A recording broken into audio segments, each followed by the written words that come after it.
Franca. 8h10 em Macapá.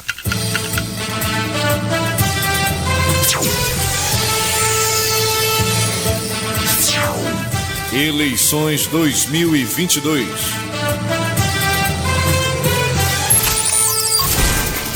Câmara dos Deputados, Senado Federal e Governo do Amapá. Vez e voz. O Estado em discussão. O povo tem que escolher o melhor para você mesmo, que saiba que é o melhor para a saúde, melhor para a educação, que trabalhe lá mais pelo povão, não trabalhe para ele, trabalhe mais pelo povão. Tem muitos que só falam da boca para fora quando estão querendo voto e depois que estão lá dentro esquece da população, esquece do povo. Eu ainda acredito na polícia porque a polícia ainda tem que fazer mais por nós ainda. A gente sempre espera mais um pouco. O que fazer? Como fazer? Aqui, agora.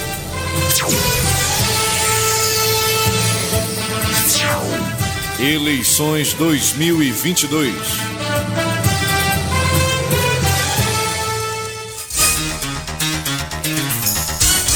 Candidatos ao governo do Amapá. Gesiel Oliveira, do PRTB. Gilvan Borges, do MDB. Jean Franco, do PSTU. Jairo Palheta, que está aqui hoje, é do PCO. Clécio Luiz, do Solidariedade, e Jaime Nunes, que encerra essa rodada de entrevistas, ele é do PSD. São as atrações deste programa até 23 de setembro. Durante essa rodada de entrevistas, os eleitores também poderão participar, mas com perguntas sujeitas à seleção prévia, que não sejam agressivas e nem desrespeitosas. Para isso, nossos repórteres Costa Filho, Elson Summer e Olívio Fernandes estarão nas ruas e lado a lado com os eleitores, chamando ao vivo para este programa. As entrevistas serão feitas sempre das 8 às 9 horas da manhã e obedecendo a ordem a seguir, definida em reunião com assessores dos candidatos. No programa de hoje, vamos entrevistar o candidato Jairo Palheta, do PCO, que tem como vice Eliana Brandão, também do PCO. As próximas entrevistas serão: dia 16 de setembro, Clécio Luiz, do Solidariedade, e dia 23 de setembro, Jaime Nunes, do PSD. A ordem das entrevistas, repetimos, foi definida por sorteio com a presença dos representantes dos partidos envolvidos na eleição. Então, até o dia 23 de setembro, este programa vai entrevistar todos os candidatos que disputam o governo do estado.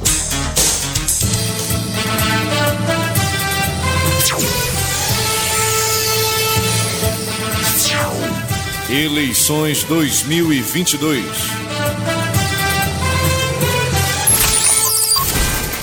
Candidatos ao governo do Amapá. Rodada de entrevistas. Sexta, 2 de setembro. Jairo Palheta. Segura Amapá! Informando para você que numa sexta-feira, eu, Jairo Palheta, governador 29 PCO, Partido da Causa Operária, estaremos dando uma entrevista falando das políticas públicas que o PCO tem para o estado do Amapá. Não esqueça. Das 8 às 9 da manhã, aqui. Luiz Melo, entrevista. Pois é, e o nosso entrevistado de hoje será o candidato Jairo Palheta, ele é do PCO.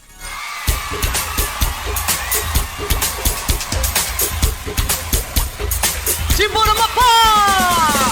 Olá, sou Jairo Palheta, vote 29. Amigo eleitor, vem que o Carebo lutou e ganhou vitórias para os. Embalados pelo jingle do candidato, vamos à leitura do seu perfil enviado pela sua assessoria. Jairo Palheta da Silva Marques tem 44 anos, é amapaense, casado, pai de um filho. Possui ensino superior incompleto em engenharia de produção. É agricultor familiar, líder do grupo Movimento Sem Teto e Sem Terra no Amapá, com valorização do bem comum para a população mais carente. É filiado ao PCO, Partido da Causa Operária. pelo qual disputa uma vaga ao governo do estado do Amapá. Acompanhar mais um pouco do jingle do candidato.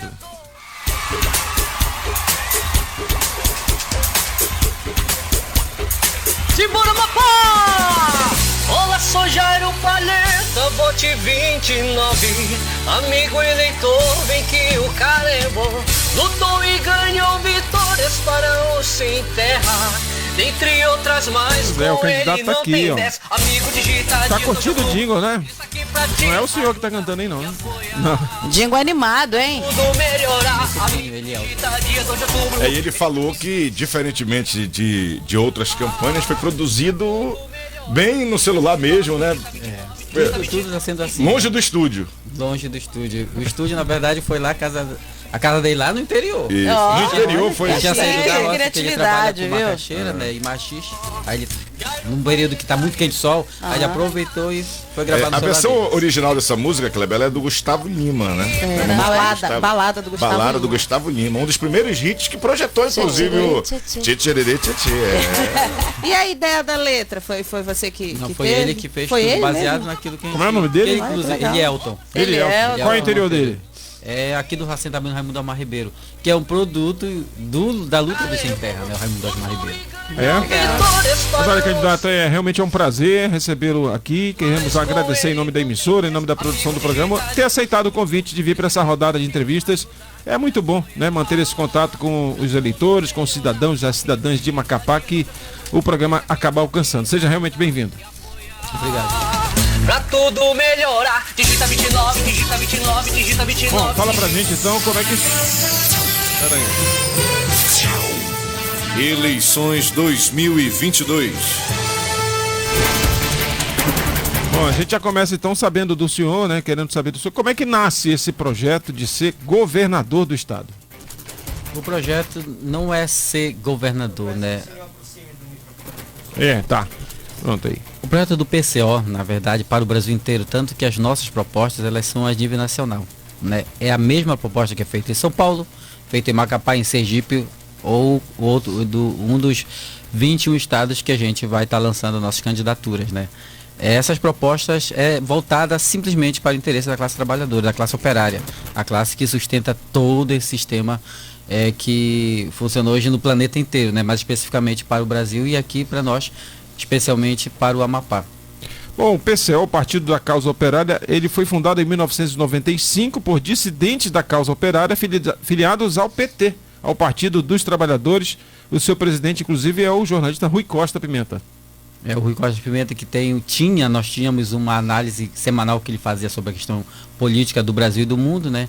E fomos cerceados, né, há cerca de 90 dias, com uma decisão do Alexandre de Moraes, que não aceita simplesmente críticas, né? Que o partido nós defendemos a opinião, né? E o direito de expressá-la. E da mesma forma que na época, né, quando foi feito o plebiscito para ver se nós queríamos ou não continuar com o presidencialismo, a gente não viu na época o Itamar Franco fechando rádios ou fechando partidos, que é o que a gente propõe agora para o Supremo. O Supremo ele precisa ser dissolvido. O Supremo ele não representa o interesse dos trabalhadores, não representa o interesse da classe assalariada. Representa o interesse de quem? Daqueles políticos que eles os colocaram. Por exemplo, existem hoje ministros lá que, né, não tem aquele conhecimento jurídico que deveria ter minimamente. Né? Por que não juízes, por exemplo, os federais, que têm pelo menos 10, 15 anos de experiência para serem eleitos para lá, mas pelo menos o que a gente defende que sejam recebidos votos da população, que a população possa votar. O último evento que teve aquela Carta da Democracia, por exemplo, lá que a gente não assinou. Aquela Carta da Democracia lá é uma carta dos bancos, na verdade, que usurpa e dilapida a sociedade há muito tempo. E nós não assinamos, né? Por exemplo, no último evento que teve lá do TSE, o presidente Lula e o presidente Bolsonaro foram lá tomar a bênção do Supremo, porque até eles têm medo deles. Coisas que nós não fizemos isso. Nós não nos calamos. E por causa disso, né, nós fomos calados. E o Rui Costa Pimenta é um efervescente mesmo, crítico dessa atual situação que o Brasil vive. Nós temos sim uma ditadura do STF, como temos também nos Estados Unidos a ditadura da Suprema Corte lá. Tanto que eles são conectados, que quando houve aquela mobilização do presidente Bolsonaro com os militares, né, o que foi que eles fizeram? Conectaram os amigos dele, os parceiros dele lá nos Estados Unidos, que mandaram alguém para cá, um militar, para dizer, não, peraí, cala a boca, que não é bem assim. A gente viu o presidente e os militares, de fato, calaram a boca. Ou seja, a Suprema Corte brasileira, que é conectada à Suprema Corte americana, ela é realmente uma subalterna dos interesses americanos no Brasil. Agora, Jairo, bom dia. Vejo que você sempre, claro, o Partido da Causa Operária. Operário e trabalhador são termos assim similares ou sinônimos, isso, né? Mas ideologicamente, há alguma diferença entre os dois? Entre operário e trabalhador para vocês? O operário geralmente vem do termo de operar máquina, né? Desde a Revolução Industrial. E a classe salariada que, digamos assim, abrange mais a situação do trabalhador em si. Por exemplo, eu sou agricultor, mas eu sou operário porque eu faço o manuseio da produção também. Independente se for máquina ou não, mas eu, por exemplo, o meu pessoal lá, a gente produz produtos alimentícios, que são a agricultura familiar, né? Então a gente opera, de fato, na produção direta do que a sociedade vai consumir. E Jairo Palheta, do Partido da Causa Operária, tem um candidato a presidente da República? Nós temos o candidato do partido, a gente não lançou o candidato a presidente para apoiar, que inclusive antes de prender o presidente Lula, a gente já defendia que ele sim deveria ser o candidato a presidente do país, então, é o presidente ainda em 2017. Lula. Ok. Ou seja, o PCO surge de uma dissidência, né? Assim como o PCO, outros partidos acabaram ao longo da história, dissidentes, gente insatisfeita com os rumos que o partido acabou tomando. Foram criando outras agremiações, né? Mas agora havia esse movimento de unificar os chamados partidos progressistas. É nesse sentido que vocês acabaram também aderindo à candidatura de Luiz Inácio Lula da Silva. As pessoas, elas não são petistas, as pessoas, elas são lulistas, quem vota no Lula, né? Por exemplo, tem coisas lá no PT que a gente, basicamente, nós temos muitas críticas quanto a isso, tanto que foi necessário criar um partido bem diferenciado do que funciona dentro do PT. Por exemplo, aqui o PT vai subir no palanque do Davi Alcolumbre, né? Que é o maior reaça contra a agricultura familiar. O Davi Alcolumbre hoje é o maior exemplo, né, de como concentrar terras na mão de poucos. E isso para nós é completamente assim retrógrado socialmente. A gente não concorda de fato com isso. Na sua biografia que a sua produção mandou pra gente, sua assessoria mandou pra produção aqui da entrevista, fala que você tem uma participação no movimento dos sem teto e sem terra, é isso? Isso, os sem teto a gente iniciou, a minha vice inclusive, né, nós não tínhamos casa quando eu casei e ela também não tinha. Ela disse, olha Jara, aqui na Ilha Mirim tem um muro da beira de fora, só que já tentaram ocupar lá e foram retirados. Aí se embora pra lá, né? Então na época eu trabalhava em Brasília, aí eu vim pra cá. Eu trabalhava com a deputada Dalva lá, né? Mas, assim, uma relação meio conturbada.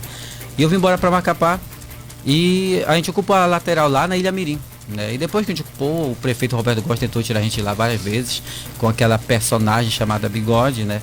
Infelizmente tentaram muita violência lá, mas a gente assegurou, chegamos no Dr. João Bosco, a Defensoria Pública da União assegurou, até hoje essas famílias estão lá. E eu ganhei com mais de 120 famílias, casas lá casas e apartamentos no Macapaba, né? Então foi lá que iniciamos o processo da luta pelos sem teto. E desde então há outros movimentos que estavam também ao redor do muro da Infraero, que foi inclusive dada nesses dias, nessa área toda. Elas procuraram a gente, beleza. A gente conseguiu ir lá no Infraero 1 e também conseguimos vitória lá, levando na época para o São José algumas famílias de lá. Mas essas duas ocupações continuam devido à liminar que foi assegurada para o movimento dos sem teto nessa localidade. Teve gente inclusive que não quis ir para o Macapaba. O movimento, né, dos sem teto no Amapá. Isso, que não somos o único, na verdade são vários, porque a necessidade de moradia ela é muito grande aqui em Macapá. Muito bem, vamos à pergunta do eleitor. Fala, eleitor! Muito bem, nós temos pergunta do Edson Canuto, é isso? Ele é professor. Bom dia, sou o professor Edson Canuto e eu gostaria de saber do candidato qual a sua proposta dentro do seu planejamento de governo para a área da educação, tanto na questão estrutural quanto no quadro de pessoal. Se nós teremos as escolas que hoje se encontram em situações de estrutura sem condições para aula, como o quadro de funcionários do Estado na área da educação. As comunidades hoje, eu gostaria de perguntar para os pais dos alunos, quantas vezes vocês foram convidados para estarem na discussão do caixa escolar, do que o caixa escolar vai gastar, né? Que de fato foi um planejamento interessante. Só que hoje o caixa escolar ele está aparatado por políticos, né? O orçamento do caixa escolar ele não é mais discutido com a comunidade. A comunidade tem gente que nem sabe se existe caixa escolar. Tem gente que pensa que já até acabou nos últimos governos, né, há mais de 10 anos. Então, hoje a escola ela é utilizada simplesmente como cabide de emprego, principalmente pela direção, né, que é utilizada dessa forma. Infelizmente, não é a comunidade que elege os diretores, que é o que a gente defende também. E a questão da educação como em si, por exemplo, o Macapaba, meu filho estudava lá, né, não está mais estudando devido a uma situação de saúde dele, mas ele estava lá no primeiro semestre, né, e não tinha professor. 3 professores faltavam para ele lá, eles estudavam na 8ª série. Enquanto, paralelo a isso, né, o governo tinha disponibilidade de policiais para lá. A gente sabe muito bem a diferença quanto ganha um policial, por exemplo, um tenente, e quanto ganha um professor. Né? Eles estavam preferindo colocar policiais na sala de aula, na escola, né? Que inclusive só tinha um quando eu fui lá, mas a ideia era colocar mais não sei para onde estavam esses policiais, mas em vez de substituírem por professores. Então, tendo falta de professor, mas tendo policiais na sala de aula, de fato a gente vai adiantar. Que uma coisa eu vi o companheiro Frank falar aqui, será que os militares gostariam que colocassem professor lá no comando da Polícia Militar? Né? Nisso a gente tem muito a ideia parecida. Então, hoje a educação no Amapá, ela precisa ter um cuidado um pouco mais, tem que ter um orçamento maior. Só que precisa principalmente discutir onde o atual orçamento está sendo gastado. O salário dos professores ainda é pouco, deve ser aumentado, porque o professor, ele precisa ter um respeito maior da educação, porque todos nós passamos por uma sala de aula. Quem nós éramos se não fosse professor? Desde o governador, do presidente até o gari, todo mundo foi professor, todo mundo passou por um professor. E ele precisa ser valorizado, inclusive, com uma estrutura. A minha esposa, ela era professora da rede privada, ganhava 2 salários mínimos, né? Aliás, ganhava 1 salário mínimo por 2 horários, né? Então é uma situação muito, muito complexa, porque se nós não tivermos esse cuidado de onde nós vamos gastar esse dinheiro para a educação, por exemplo, hoje o Amapá a gente gasta 28, quase mais de 28% só com a saúde, né? É um gasto muito grande. E a educação, o orçamento dela sempre está mais baixo. Por quê? Porque ultimamente nós estamos gastando também mais com mão de obra. Enquanto que a estrutura, às vezes é preciso que o governo chame recursos de fora para poder construir uma escola, por exemplo. Mas nós temos recursos próprios, nós temos de onde tirar dinheiro. Por exemplo, né, se nós formos trabalhar a educação é de 2 horários, que é como a gente chama, o tempo integral para o aluno. Mas esses alunos que vão de manhã e vão ocupar o horário da tarde, para onde serão empurrados os alunos da tarde? Então é um problema que a gente não pode prometer assim agora que nós vamos fazer isso, porque o tempo integral é preciso que tenha espaço para o pessoal da tarde. E nós não temos vaga suficiente e nem estrutura física para isso. Então nós vamos ter que trabalhar um planejamento com os professores, não com os deputados. Os deputados, na verdade, não estão interessados em resolver a situação. Tanto que os filhos deles estão tudo lá no Bartolomé, por exemplo. Né? Não estão na escola pública. Que inclusive nós queremos, né, propor se chegarmos lá, propor que o servidor público que tem esses cargos, porque os deputados, eles são servidores públicos, de eles obrigatoriamente ter os filhos matriculados na sala de aula da escola pública, porque aí eles vão se interessar em resolver o problema. Como eles não vivem esse problema, o meu filho, o meu sobrinho também estuda lá na escola do Pantanal, ele entra antes das 7. E sai depois de meio-dia. E é suco com bolacha, né? Eu acho que não dá nem 150 calorias para ele consumir durante quase 6 horas. Então, é a mesma caloria, por exemplo, que o filho do deputado lá no Bartolomé consome? Só por aí nós já vemos uma grande discrepância. Então, estão tirando dinheiro do setor público, por exemplo, os deputados, né, e levando para a rede privada. Por quê? porque eles não têm interesse nenhum em melhorar essa qualidade de ensino do setor público. Então, para que a gente possa começar a resolver o problema da educação, a gente precisa primeiro trazer os filhos dos deputados, o filho do governador, o filho dos secretários para a rede pública, para começar a discutir, a gente vai mexer na ferida deles. Então vamos começar a resolver. Muito bem, pergunta de bancada agora, a pergunta vai ser formulada pelo nosso colega Rodrigo Silva, ele é repórter também da editoria de política do jornal Diário do Amapá. Rodrigo. Muito bem, candidato, bom dia, mais uma vez. A gente acessando aqui o portal de divulgação de candidaturas do TSE, a gente vê que desde uma campanha, desde candidato a deputado estadual até governador, recebem recursos do fundo de campanha. E estamos agora, na semana passada, desde a semana passada iniciou a propaganda eleitoral gratuita. Então a gente gostaria de saber como com que sentimento entra um candidato ao governo do estado, maior cargo do executivo estadual, sem recursos do fundo de campanha e sem tempo de televisão. Como é que vocês conseguem se virar assim para levar a mensagem de vocês até os eleitores no estado que tem 16 municípios e que já tem quase 1 milhão de habitantes? Quando a gente foi para a beira da estrada em 2014, lá na frente do Castelo Tropical na P70, a gente mobilizou as pessoas. As pessoas acreditando que a gente poderia conseguir aquela área lá, que tinha um invasor lá, que era um empresário com documentos falsos. A gente acreditava que aquilo era possível, independente de ter apoio ou não de ninguém. Usamos o que nós tínhamos, né? Usava o dinheiro do bolso e nos organizávamos. Então, essa situação de ter ou não recurso, ela não é impeditiva, né?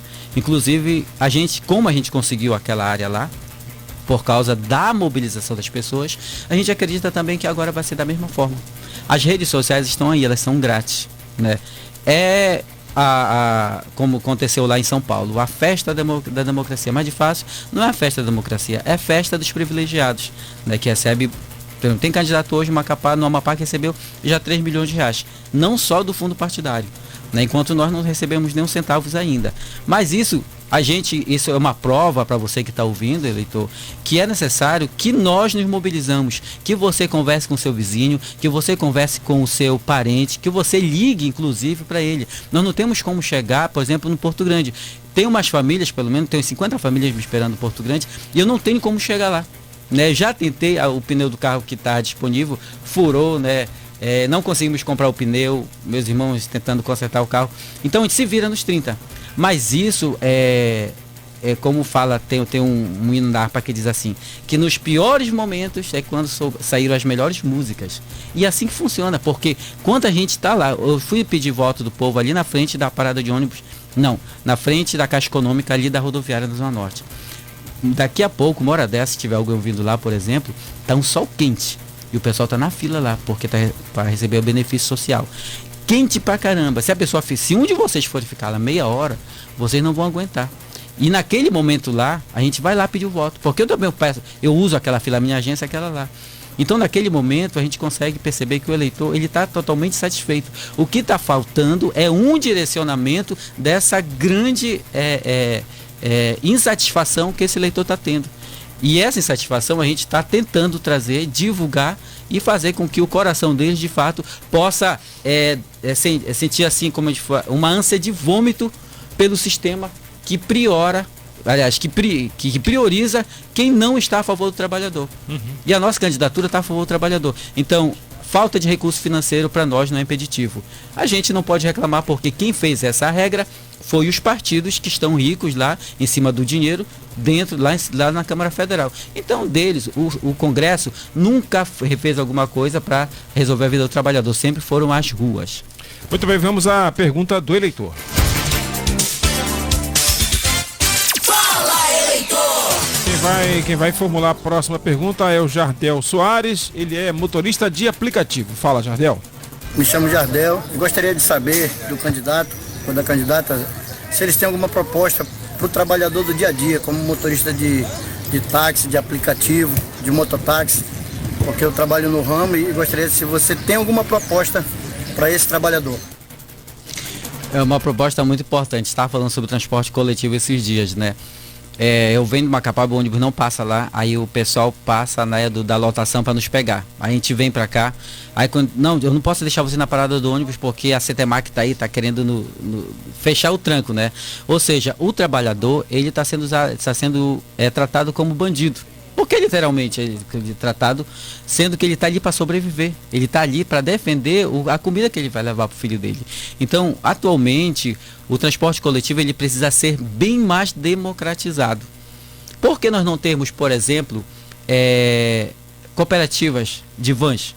Porque, por exemplo, inclusive o presidente da Câmara, eu não lembro o nome do presidente da Câmara de Macapá, Marcelo Dias, chegou até a fazer uma proposição, né, para o táxi legal. E por que não passou? Porque não é. E ele aprovou, né? Ainda na época do prefeito anterior.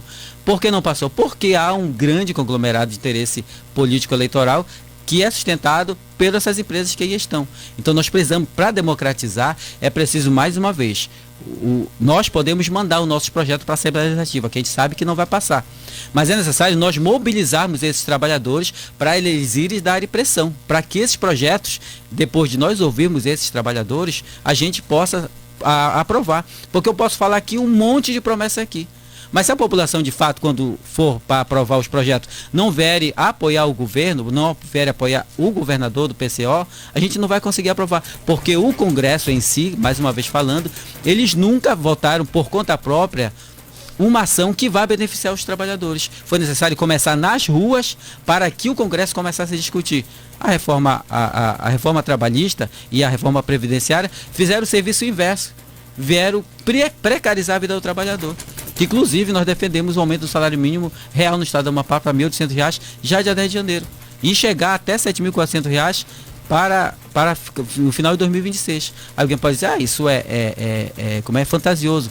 Na verdade, fantasioso é achar que um salário mínimo pode sustentar uma família, por exemplo, que eu conheço lá no Macapaba, mulheres solteiras vivendo com salário mínimo com 6 pessoas. E eles consomem água da Caesa, vivem comendo mortadela e arroz. Então a vida hoje do trabalhador só sabe, eu sei porque eu moro lá no Macapaba, né? Diferentemente de alguns outros candidatos que não vivem esse mesmo problema. Então é necessário que o transporte seja democratizado e a gente possa ter a oportunidade de ouvir esses trabalhadores e fazer projetos que sejam aprovados. Mas essa população tem que vir para cima também. 1.800 é a proposta de salário mínimo no Amapá, chegando a 7.400, como o Diese fala. 7.400 até quando? 2026. 2026, essa é a sua proposta. Pergunta da bancada, pergunta da jornalista Lana Caroline, ela é editora de esporte do Jornal Diário do Amapá. Bom dia, candidato, novamente. Hoje no estado nós temos poucos ginásios.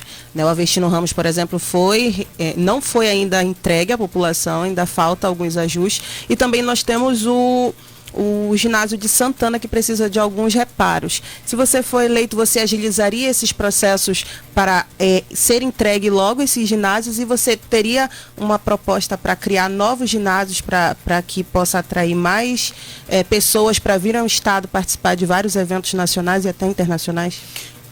Dizem que, por exemplo, estão querendo vender também o Zerão, né? Estão querendo privatizar o Zerão, aquela história toda. É sempre assim. Geralmente a iniciativa privada ela diz que não tem interesse, né? Que determinada coisa dá prejuízo para o Estado. Mas o esporte paga salários absurdamente altos, né, para alguns tipos de atleta. Aqui no Amapá eu não sei exatamente quanto é a média salarial, por exemplo, de um jogador de futebol, por exemplo, do Ipiranga, né, ou do São José. Não, mais ou menos eu faço uma ideia, mas não sei números exatos. Mas quer dizer que o esporte tem sim poder econômico. Tem o poder de mobilizar pessoas e tem o poder, inclusive, de formatar a vida social, tirar pessoas, inclusive, de violência, né? Então o Estado ele precisa utilizar o esporte para construir cidadãos, de uma forma que a gente possa tirar esse trabalhador porque o trabalhador hoje ele só vem para o trabalho, volta para casa, come, paga as contas e volta. Ele está naquele frenesi repetitivo demais. E o esporte vai dar mais qualidade de vida para ele. A história da questão do ginásio Avestino Ramos, nós precisamos trabalhar com que um recurso disponível possa fazer a reestruturação dele. Por exemplo, também aqui no final aqui do ginásio, aqui atrás do CEA, como o nome é o Paulo Conrado, né? É um estádio também, é um ginásio que precisa ser completamente diferenciado. Ele precisa ser reformado ou derrubado e construído outro, né? Então nós precisamos trabalhar como eu falo novamente, para prometer tanta coisa é preciso saber como fazer. De onde nós vamos tirar fontes para essas coisas, né? Por exemplo, hoje o Tribunal de Justiça ele recebe 30 milhões de reais. A Assembleia Legislativa 220 milhões de reais por ano, pessoal. É por ano. Então, o que é que nós, inclusive assim, se nós formos eleitos, nós vamos ter uma grave crise administrativa com esses órgãos, com a Justiça, com o Tribunal de Contas do Estado, com a Assembleia Legislativa, com o Ministério Público Estadual, porque são orçamentos extremamente gordos, né, para pessoas que basicamente, que retorno, por exemplo, você, cidadão, o que foi que você viu, que você conviveu alguma coisa, que teve de retorno, por exemplo, da Assembleia Legislativa nesses últimos 4 anos? Tanto que hoje os candidatos que estão querendo ganhar, né, são basicamente só empresários. Por quê? Porque eles sabem que na Assembleia Legislativa é um gordo orçamento, né, que eles não vão se preocupar mais com nada. Alguns até abandonaram seus próprios negócios só para viver como deputado. Porque lá, basicamente, são cadeiras que pagam tão salários grandes, né, que os empresários deixaram de ser empresários só para ser deputado, começaram a seguir carreira de deputado. Precisamos retirar esse orçamento de lá para investir, inclusive, na construção de novos ginásios ou na reforma de novos ginásios. Mas, novamente, precisamos primeiramente discutir a fonte. Tendo fonte, a gente vai discutir com a comunidade o que é preciso fazer. E o Paulo Conrado, por exemplo, que é um ginásio antigo, precisa ser completamente derrubado e construído um outro.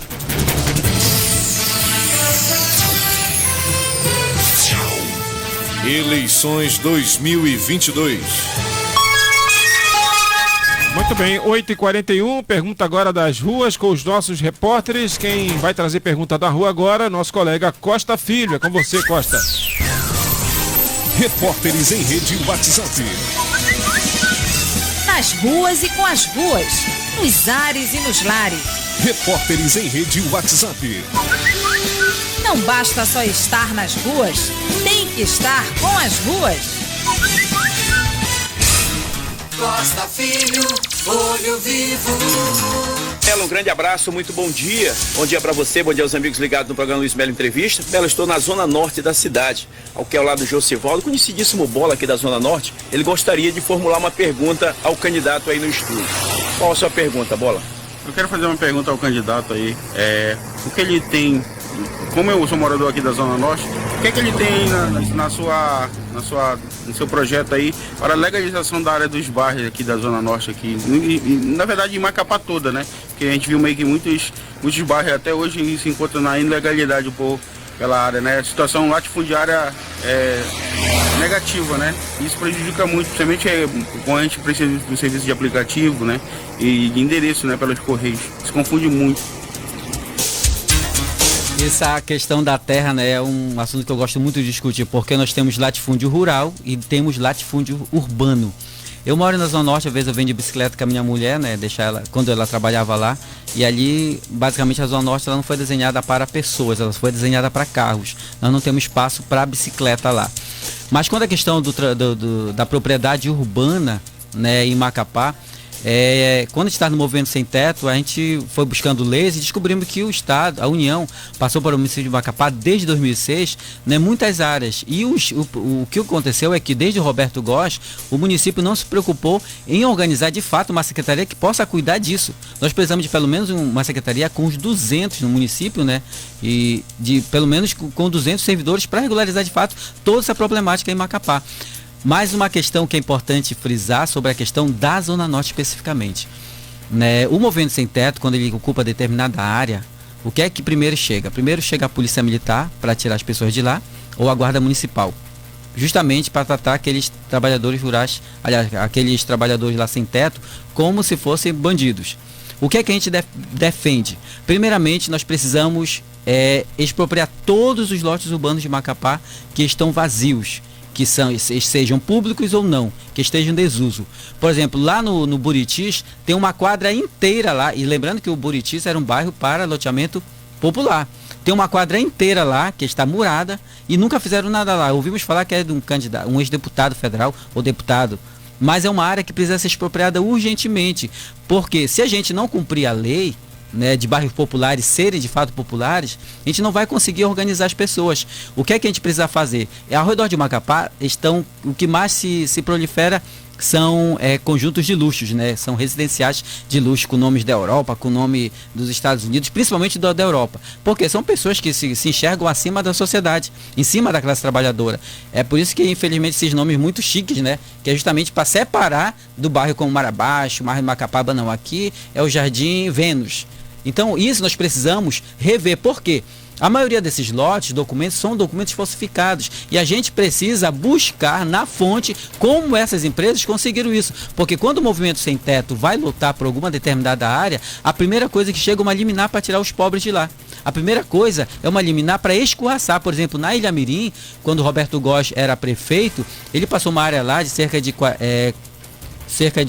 44 mil metros quadrados, né, para uma associação de pastores, do qual tem um candidato aí que representa, inclusive, essa associação.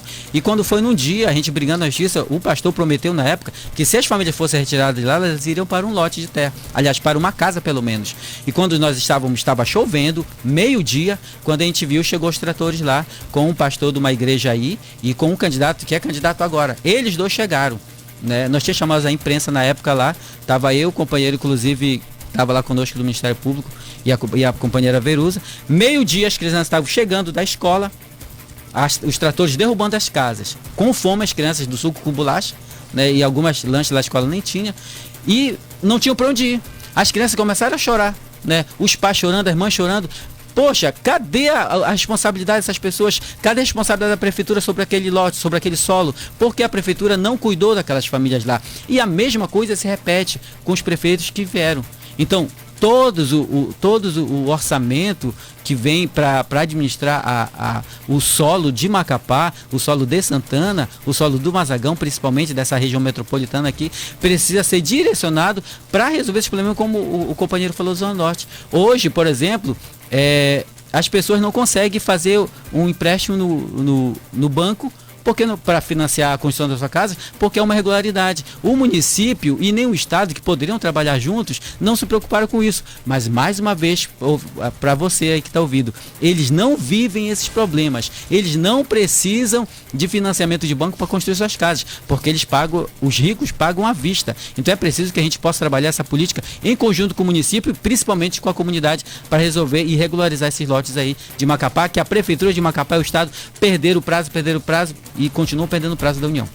A SPU, ela é uma testemunha disso. Muito bem, para você que está chegando agora ou chegou agora, pegou a entrevista pelo meio, a gente está conversando com Jairo Palheta. Ele é candidato a governador do Amapá pelo PCO, o Partido da Causa Operária. Vamos agora à pergunta do eleitor. Fala, eleitor! Pergunta de Paulo Silva, é jornalista e colunista aqui do jornal Diário do Amapá. Candidato, há quem diga que a falta de ligação terrestre do Amapá com o resto do país acaba prejudicando o nosso desenvolvimento, porque para sair daqui só por avião ou então via marítima, isso acaba atrapalhando a chegada de investidores no Amapá. O senhor eleito governador, como pretende mudar esse quadro para que o Amapá possa receber mais investidores, apesar da dificuldade pela via terrestre? Uma coisa que a gente tem que observar, por exemplo, por que a Nova Zelândia, que é um país muito isolado, conseguiu se desenvolver? A questão da ligação terrestre ou não é motivo para dizer que a gente não se desenvolve. Primeiramente, precisa ter uma decisão dos políticos para que isso aconteça. E nós não estamos querendo, por exemplo, o assunto lá do setor mineral. Alguns candidatos, ou quase todos, prometem trazer empresas de fora para fazer mineração aqui. Nós não defendemos isso. Nós não queremos ser empregadinho de gringo. Nós temos que organizar os nossos trabalhadores em cooperativas. Essas terras da União que nós vamos receber, nós precisamos zonear elas e identificar onde é possível fazer garimpo. Nós precisamos organizar esses trabalhadores em cooperativas, pelo menos 500 cooperativas. E o Estado dá o acompanhamento ambiental, o acompanhamento técnico, o acompanhamento estrutural e principalmente financiar essas cooperativas para que possam ter um desenvolvimento. Nós precisamos fazer com que todo esse valor, todos esses bilhões que a gente acredita, né, tem pelo menos enterrados no solo do Amapá mais de meio trilhão em pedras preciosas em ouro, em manganês, em estânio e em cobre. Pelo menos tem isso. Agora imagina a gente podendo fazer a mineração, organizando os trabalhadores, pelo menos em 20% nos próximos 4 anos de todas essas áreas. O tanto de recurso. Nós não precisaremos trazer ninguém de fora. E o Estado precisa também ajudar esses trabalhadores a criarem uma indústria, né, de transformação também desse material. Não só vender matéria-prima, como falam em commodities. Não é suficiente, nós precisamos transformar esse material aqui. Mas, mais uma vez, organizar os trabalhadores em cooperativas, ou seja, de mineração, ou como também pode ser de agricultura, mas precisamos organizar esses trabalhadores em cooperativas para que eles possam fazer todo esse desenvolvimento, porque o dinheiro vai ficar aqui, o dinheiro não vai para Dallas, o dinheiro não vai para São Paulo, na verdade nem para São Paulo. O dono da MMX ganhou um título de cidadão amapaense, que inclusive como é o nome? O Luiz Melo, né, foi contra da época que eu vi, mas de fato está certo. Uma pessoa que nem pisou no Amapá vai receber um título de cidadão, né? Então hoje o lucro é a mesma coisa, vai tudo lá para fora. Agora imagina você que está ouvindo, participando de uma cooperativa, que você possa ter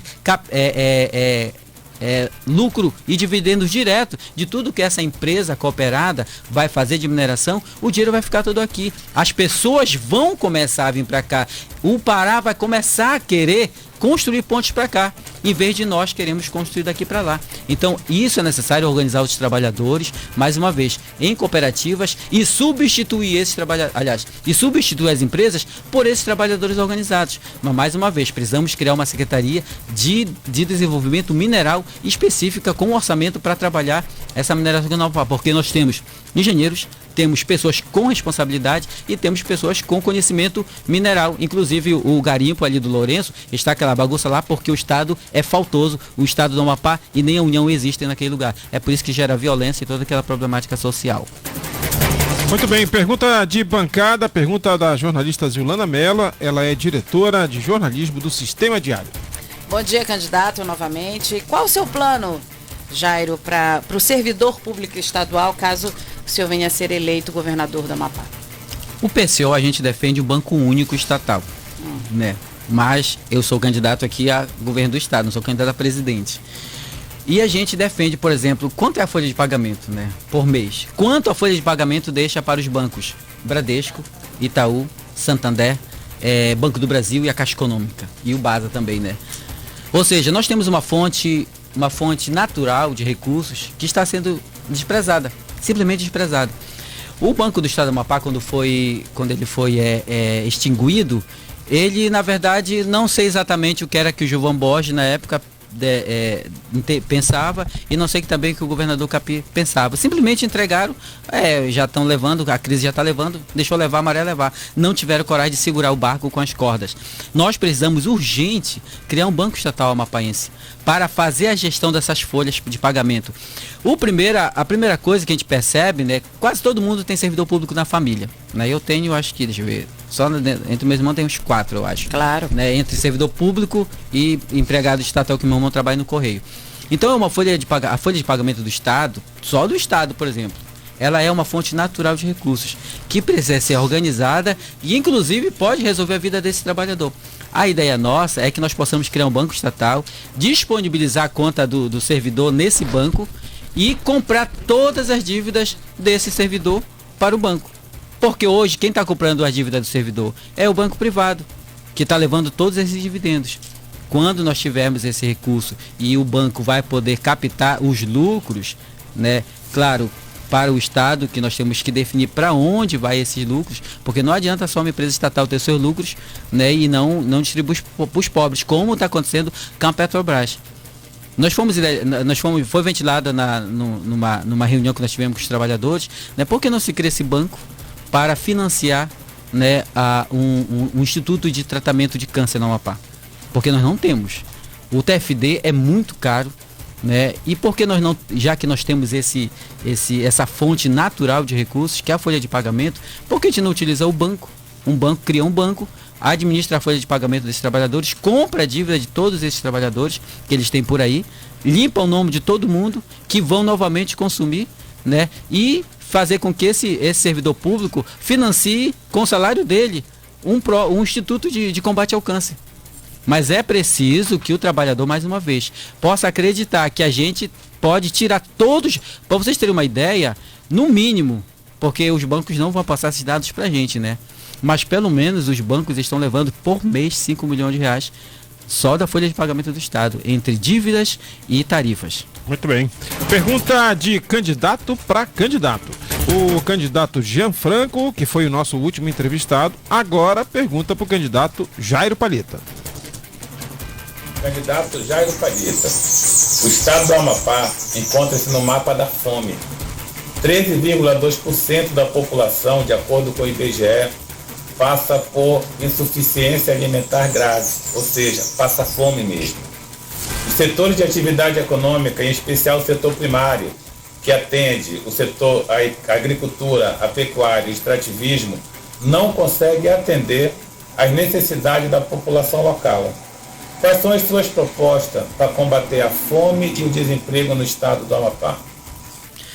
A gente precisa expropriar, né, das terras públicas e não terras públicas o grande latifúndio. Porque, por exemplo, há todos os candidatos, exceto o Gianfranco, por exemplo, defendem quem? Defendem a soja e o milho. Como se a gente tomasse café com açúcar de soja. Nós almoçássemos soja, lanchássemos soja, fôssemos para ali comer comer soja frita. Então, basicamente, o agronegócio, ele é um atraso, ele é um retrocesso social. Não quer dizer que a agricultura familiar não possa também produzir soja e o milho. Nós podemos. O que a gente defende? Primeiramente, uma reforma agrária.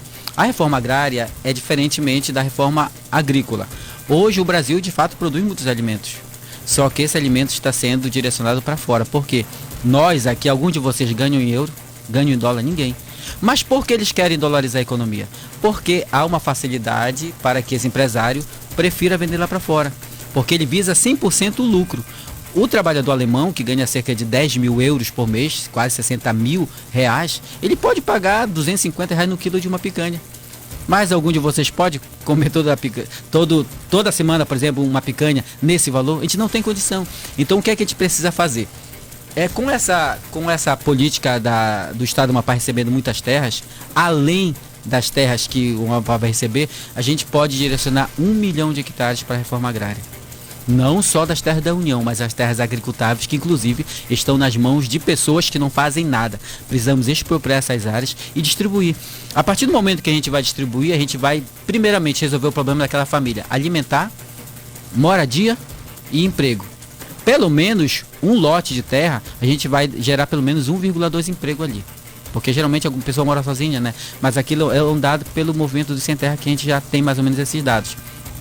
Então, a gente fazendo essa distribuição de terra, com estruturação do governo do estado do Amapá, a gente vai poder oportunizar a produção de alimentos. Hoje, Macapá não está caro simplesmente por causa da crise da Ucrânia ou por causa do governo Bolsonaro. Não, é porque não há produção de comida aqui em Macapá. Não há produção de alimento, de fato, em Porto Grande. Nós precisamos destinar pelo menos 2% do orçamento do estado do Amapá, que dá quase 190 milhões de reais, do orçamento natural do estado do Amapá, para a agricultura familiar, porque aí é muito mais barato para um governo manter uma família lá no campo do que manter essa mesma família na cidade com salário mínimo, porque aqui ele vai depender de produção de alimento de outros. Lá não, ele vai produzir o alimento para eles e para quem está na cidade. Então é muito mais barato a reforma agrária tirar o estado dessa calamidade alimentar que nós vivemos.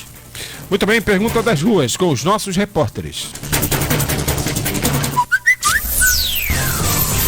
Repórteres em Rede WhatsApp.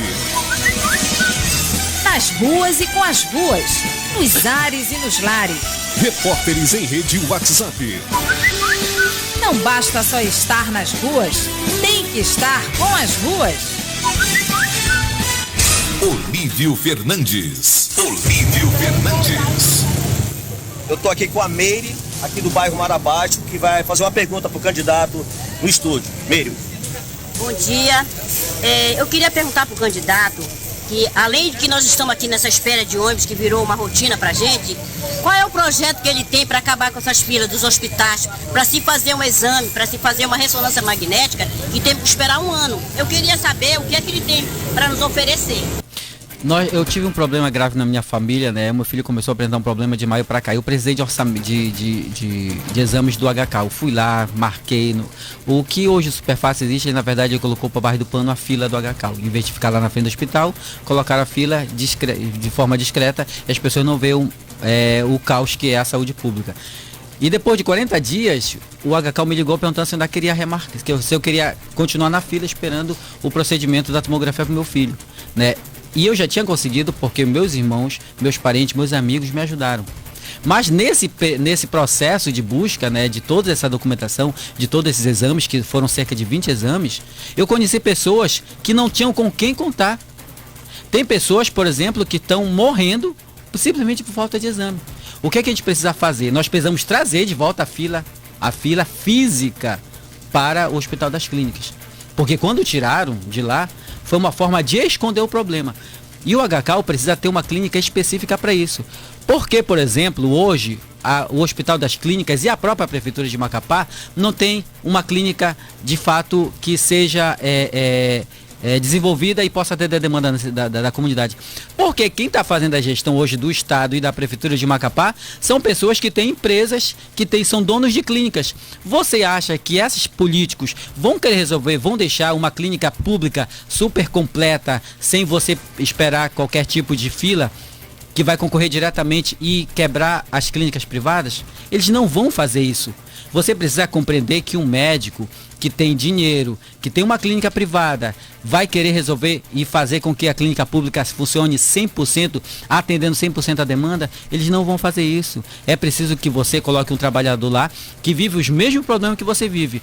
Eu estou tendo uma grave dificuldade porque talvez eu vou ter que fazer um exame para o meu filho. Eu estou usando o exemplo meu porque eu vivo essa dificuldade. Em Goiânia, porque não tem Macapá.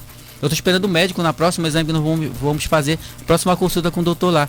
E se não, aliás, e não tem, e se for preciso? Eu vou ter que me virar, que além dos 5 mil, eu tenho que me virar pelas passagens. Quantas pessoas estão morrendo por falta disso? Nós precisamos organizar 3 clínicas hoje no Amapá, de todos os exames. Porto Grande, Macapá, Santana. Principalmente essas 3 áreas. O Jari também é muito importante. Só que, mais uma vez, volta aquela história lá para trás. Precisamos ter a fonte. E a fonte é a briga. Você não vai esperar que eu vou viver em paz com a Assembleia Legislativa, o Tribunal de Contas, o Ministério Público. Nós vamos brigar, vamos tirar parte desse orçamento deles. Eu queria ter certeza, mas senão eu diria aqui. Mas se algum servidor da justiça tivesse informação passar para a gente que hoje nós, os pagadores de tributos, estamos pagando a mensalidade de juízes e embargadores que estão estudando Bartolomé, por favor nos informe, porque eu não tenho certeza disso. Mas se isso estiver acontecendo, é uma grande vergonha na cara dessas pessoas. Falta de vergonha na cara deles.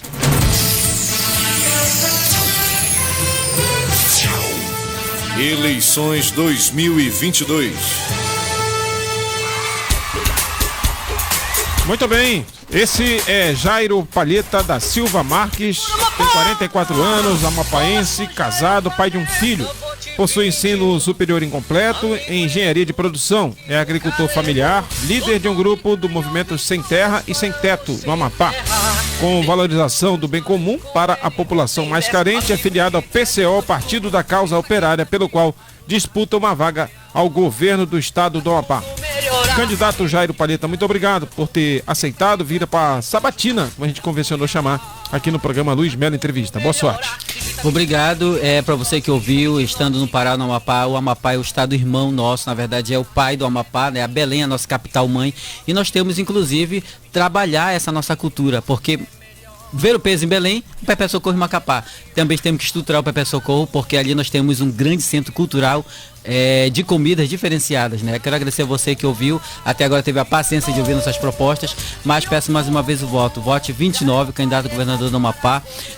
Vote na Luciane Lima, que ela é a única candidata a deputada federal do partido, deputada federal 2999. Ela é agricultora também sem terra, ela trabalha como meeira, mas tem as propostas para ajudar a nossa vida da classe trabalhadora aqui embaixo. Digita 29, digita 29. Luiz Melo Entrevista. 9:03 em Macapá. Bom, com isso chega ao fim o programa Luiz Melo Entrevista de hoje. Temos um novo encontro agora só na segunda, Luiz Melo Entrevista. Amanhã eu tô aqui de volta no Conexão Valeu, Zilana. Valeu, Rodrigo. Lana, Caroline. Valeu, Kleber. Valeu, Rodrigo. Valeu, gente. Lana, Caroline. E obrigada ao candidato Jairo Palheta. Através das ondas do Rio Amazonas. 2 Diário FM. O mais alto padrão em transmissão.